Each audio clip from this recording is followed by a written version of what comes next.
Hello दोस्तों, कैसे हैं आप। आज हम लोग इस वीडियो में उत्तराखंड जी के प्रैक्टिस सेट का पार्ट 49 देखेंगे। इससे पहले हमने इस सीरीज़ के 48 पार्ट जो है अपलोड कर दिए हैं, जिनको आप चैनल की प्लेलिस्ट में जाकर देख सकते हैं।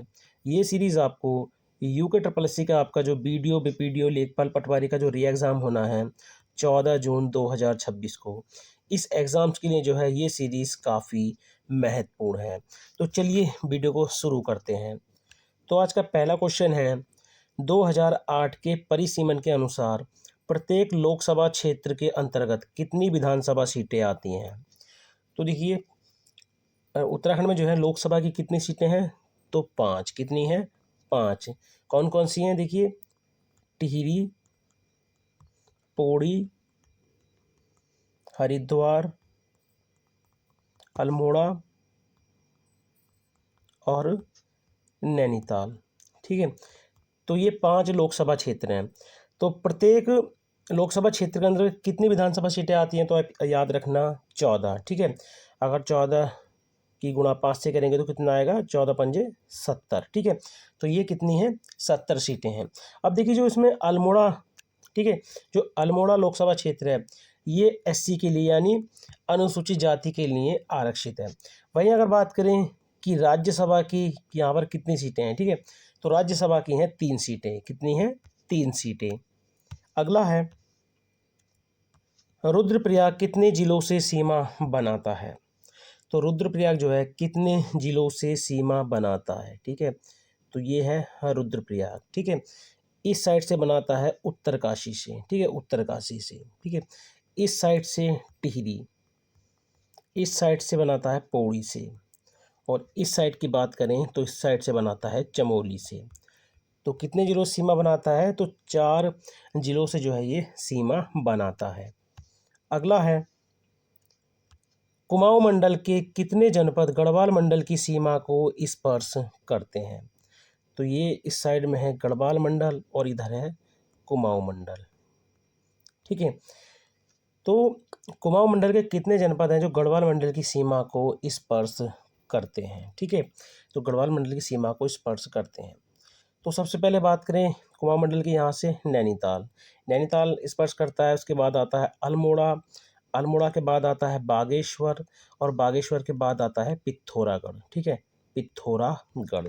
ठीक है, तो ये 4 जिलों को स्पर्श करता है। तो ऑप्शन सी जो है इसमें राइट हो जाएगा।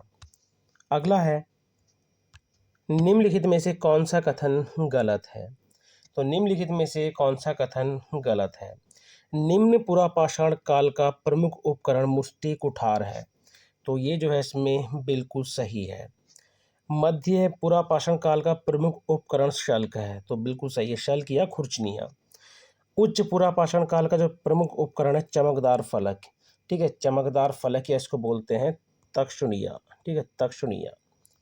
तो इसमें हो जाएगा इनमें से कोई नहीं, यानी उपयुक्त सभी सही हैं, इनमें से कोई सा भी गलत नहीं है। किस हिमालय क्षेत्र में भूस्खलन और भारी कटाव के कारण गहरी घाटियां पाई जाती हैं। तो देखिए, किस हिमालय क्षेत्र में भूस्खलन और भारी कटाव के कारण गहरी घाटियां पाई जाती हैं। तो ये पाई जाती हैं शिवालिक क्षेत्र में। कहाँ पर? शिवालिक क्षेत्र में। देखिए, शिवालिक क्षेत्र को आप याद रखना किस नाम से जाना जाता है? वह हिमालय और हिमालय का पाद। हिमालय का पाद यानी क्या होते हैं? पैर। तो हिमालय का पाद, तो इन 2 नाम से जो है इसको जाना जाता है। वहीं अगर क्वेश्चन करें कि शिवालिक क्षेत्र का प्राचीन नाम क्या है, ठीक है, शिवालिक क्षेत्र का प्राचीन नाम क्या है, तो इसका प्राचीन नाम है मैनाक पर्वत। क्या है? मैनाक पर्वत जो है इसको कहा जाता है। शिवालिक क्षेत्र की अगर औसत चौड़ाई की बात करें तो औसत चौड़ाई है 10 से 20 किलोमीटर। ठीक है, वहीं इसके जो पर्वत हैं उनकी ऊंचाई की बात करें, जो इसकी चोटियां हैं उनकी ऊंचाई कितनी है, तो 750 से 1300 मीटर। ठीक है, 750 से 1300 मीटर। ये श्रेणी हिमालय की सबसे नवीन श्रेणी है। ठीक है, ये श्रेणी जो है हिमालय की सबसे नवीन श्रेणी है, जिस कारण इसमें जीवाश्म भी पाए जाते हैं। ठीक है, क्या पाए जाते हैं? इसमें जीवाश्म पाए जाते हैं। यहाँ की जो जलवायु है वो है गर्म शीतोष्ण जलवायु। और देखिए, शिवालिक क्षेत्र का जो विस्तार है वो है 7 जिलों में। ये क्वेश्चन पहले भी कई बार पूछा गया है कि शिवालिक क्षेत्र का विस्तार कितने जिलों में है, तो 7 जिलों में है। ठीक है, देहरादून, हरिद्वार, टिहरी, पौड़ी, अल्मोड़ा, नैनीताल और चंपावत। अगला है, निम्न में से सबसे ऊंची चोटी कौन सी है। लेकिन चारों की बात हो रही है। ठीक है, कभी आप सोचें कि सबसे ऊंची तो पश्चिमी नंदा देवी है, तो वो सही है। ठीक है, लेकिन ये पूछ रहा है निम्न में से सबसे ऊंची चोटी कौन सी है। ठीक है, तो अब देखो इसमें सबसे पहले इनकी आप ऊंचाई अगर आपको याद है तो सबसे पहले आप इनकी ऊंचाई लिखो, अगर याद है तो। ठीक है, तो देखिए स्वर्गारोही की बात करें तो 6252 मीटर जो है इसकी ऊंचाई है। ये चमोली और उत्तरकाशी में स्थित है। बंदरपुंज की ऊंचाई की बात करें तो कितनी है, 6320 मीटर। ठीक है, 6320 मीटर, ये उत्तरकाशी में है। केदारनाथ, इसकी ऊंचाई कितनी है, 6908 मीटर। ठीक है, ये कहाँ पर है, चमोली और उत्तरकाशी में।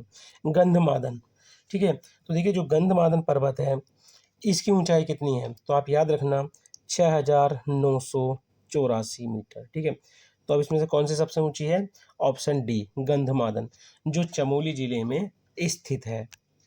अगला क्वेश्चन है, राज्य में शीत शुष्क जलवायु किस ऊंचाई तक पाई जाती है। तो देखिए राज्य में जो शीत शुष्क जलवायु है ये किस ऊंचाई तक पाई जाती है, तो ये पाई जाती है 2500 से 3500 मीटर। ठीक है, 2500 से 3500 मीटर के बीच। देखिए डॉक्टर एससी, याद रखना डॉक्टर एससी खरकवाल, ठीक है, डॉक्टर एससी खरकवाल ने ऊंचाई, ताप और वनस्पति के आधार पर राज्य की जलवायु को 6, ठीक है, 6 भौगोलिक क्षेत्रों में बांटा है। उपोष्ण जलवायु, गर्म शीतोष्ण जलवायु, शीत शीतोष्ण जलवायु, एल्पाइन जलवायु, हिमानी जलवायु और शीत शुष्क जलवायु। अगला है, केदारनाथ आपदा के आंकड़े राज्य सरकार द्वारा कब जारी किए गए। तो देखिए जो केदारनाथ आपदा थी वो कब आई थी, 16 से 17। ठीक है, 16 से 17 जून 2013 में। ठीक है, ये आपदा आई थी। तो केदारनाथ आपदा के जो आंकड़े हैं वो राज्य सरकार द्वारा कब जारी किए गए थे, तो इनको जारी किया गया था 18 जुलाई 2013 में। कब, 18 जुलाई 2013 में, जिसमें बताया गया कि इस आपदा में लगभग 13,000 करोड़, याद रखना 13,000 करोड़ रुपए की क्षति हुई है। और सर्वाधिक जो क्षति हुई है वो हुई है रुद्रप्रयाग में। कहाँ पर, रुद्रप्रयाग में।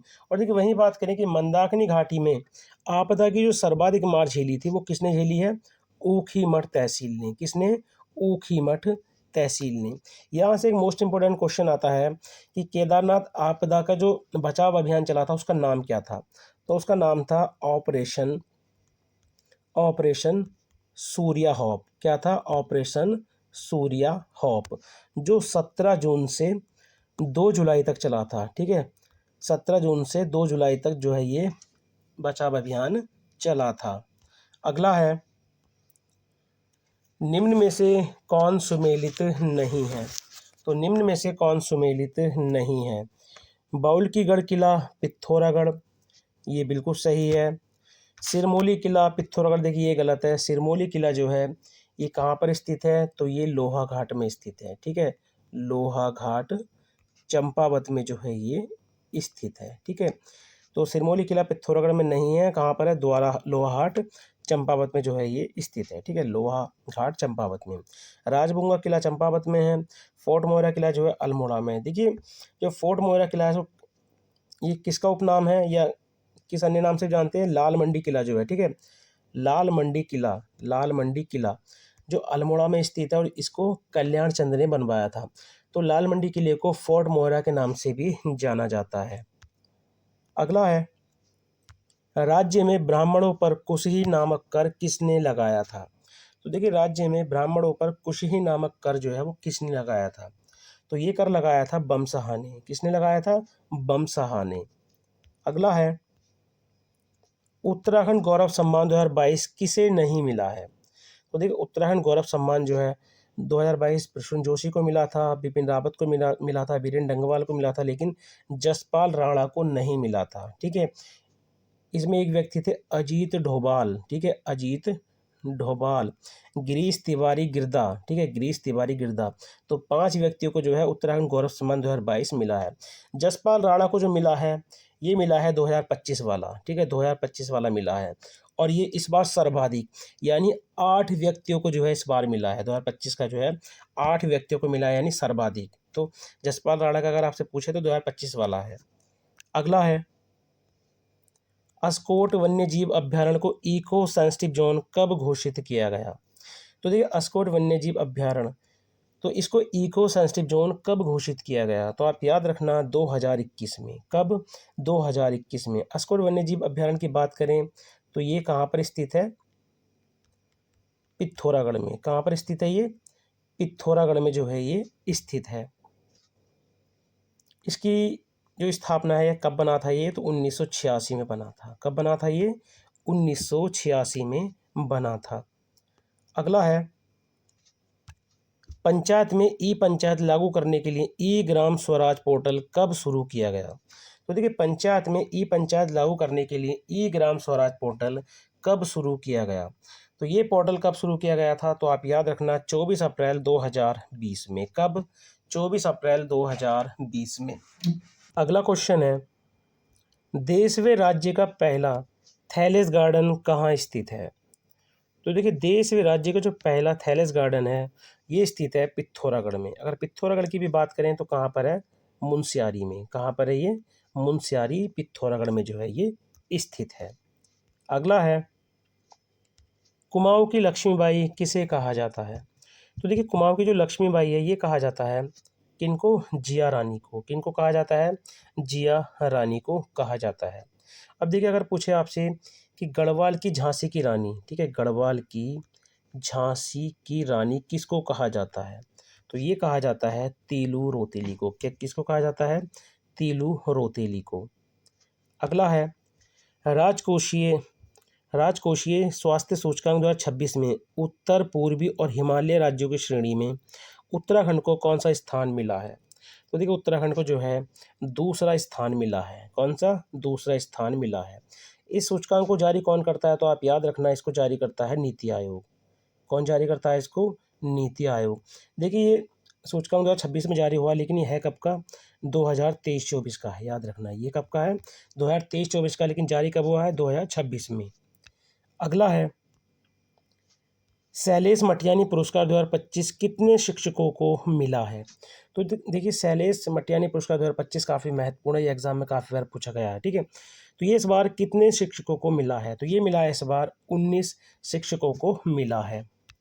अगला है, उत्तराखंड साहित्य गौरव सम्मान 2025। देखिए, उत्तराखंड गौरव सम्मान अलग है, उत्तराखंड आदि गौरव सम्मान अलग है और उत्तराखंड साहित्य गौरव सम्मान अलग है। तो आप याद रखना तीनों को। तो उत्तराखंड साहित्य गौरव सम्मान 2025 की बात करें तो ये किसको मिला है? तो ये मिला है डॉक्टर जितेंद्र ठाकुर को। किनको मिला है? डॉक्टर जितेंद्र ठाकुर को मिला है। अगला क्वेश्चन है, उत्तराखंड के किस जिले में मशरूम ग्राम की शुरुआत की गई है? तो उत्तराखंड के किस जिले में मशरूम ग्राम की शुरुआत की गई है? तो ये की गई है कहाँ पर? हरिद्वार में। कहाँ पर की गई है? हरिद्वार में।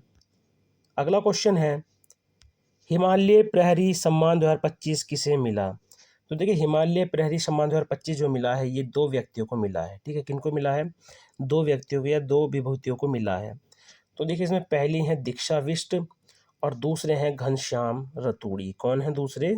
घनश्याम रतूड़ी। ठीक है, तो हिमालय प्रहरी सम्मान 2025 जो है 2 व्यक्तियों को मिला, दीक्षा बिष्ट और घनश्याम रतूड़ी जी को। तो ये थे आज के उत्तराखंड जीके और उत्तराखंड करंट अफेयर्स के 20 मोस्ट इंपॉर्टेंट क्वेश्चन जो आपको यूके ट्रिपल के वीडियो लेखपाल पटवारी का जो री एग्ज़ाम होना है आपका 14 जून 2026 को, इस एग्ज़ाम्स के लिए जो है ये क्वेश्चंस काफ़ी महत्वपूर्ण है। तो चलिए मिलते हैं अपनी नेक्स्ट वीडियो में। Thank you for watching.